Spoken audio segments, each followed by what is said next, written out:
खरा वर्षा शीत काकर को खातिर नकरी मुंड छाड़ तुंडरे मारी चाषी समग्र समाज को जगई थाए अन्न किंतु वर्तमान चाषी मुंडरे चड़क पड़ी केतबळे बन्या तो पुणी केतबळे बात्यार भय केतबळे रोगपोक तो केतबळे अभावी धान बिक्री मुंड छाड़ तुंडरे मारी सुनार फसल फलाउथिबा अन्नदातांक मध्यरे ये हाहाकार देखा मिलूँ। सारर अभावी बिक्री एवं नकली सार बिक्री चाषीर दुईगुणा चिंता बढ़ाई देछि। भद्रक जिलार वसुदेवपुर ब्लॉकर चाषी आसी सांघातिक अभियोग खरा वर्षा को जी खातिर नक दिन राति एक करी चाष जमी चाष करुँच किंतु एबे सार पकाइबार बेल मार्केट किंतु सारर कला बजारी होउछि।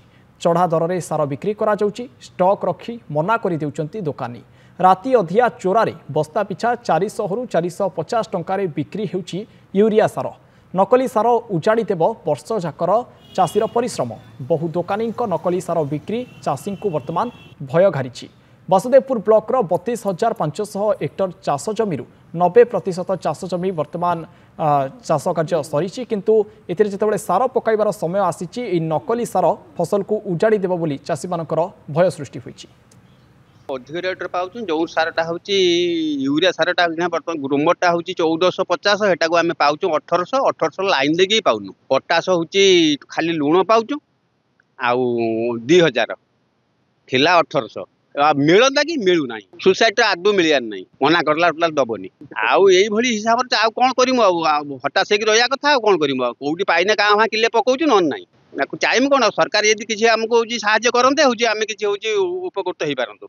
सरकारी रेट आज्ञा 1450 टंका आम एथर किणु 1800 1950 किणुचु बर्तमान जा पहुँचला बेलू दोकानी मना कर दौर दुर्व्यवहार कर बहुत दोकानी मुटे सार ना आपण मैंने फेरी जातु सार कौन प्रकार पाऊनु यूरिया तो पाऊनु पटास कथा कहले न सरे सोसाइटी समवाय समिति केन्द्र कौची आम ग्रोमर आनी बिकी दे सारी आ यूरिया ना कि पटास ना बर्तमान चाषीर आमर निहाती दरकार यूरिया कि पटास कि ग्रोमर अवस्था ताकू आम मुटे पाऊनु कि चाष पकड़ा आम कौन प्रकार सक्षम हो पार्न आम चाष सब नष्ट हो गला। तो रेगुलरली विजिट करूचे बाकी आमे ताको तो सोकस नोटिस भी दे समस्त को दे सारीचु आ जो माने चढ़ा रेट रे बिकुचंती से माने आम पाखु को लिखित आकार रे एप्लिकेशन आसिले आमे सेटा स्क्वाड को नेकी स्क्वाड को प्रेजेंस रे जा एक्शन नबा कथा नबो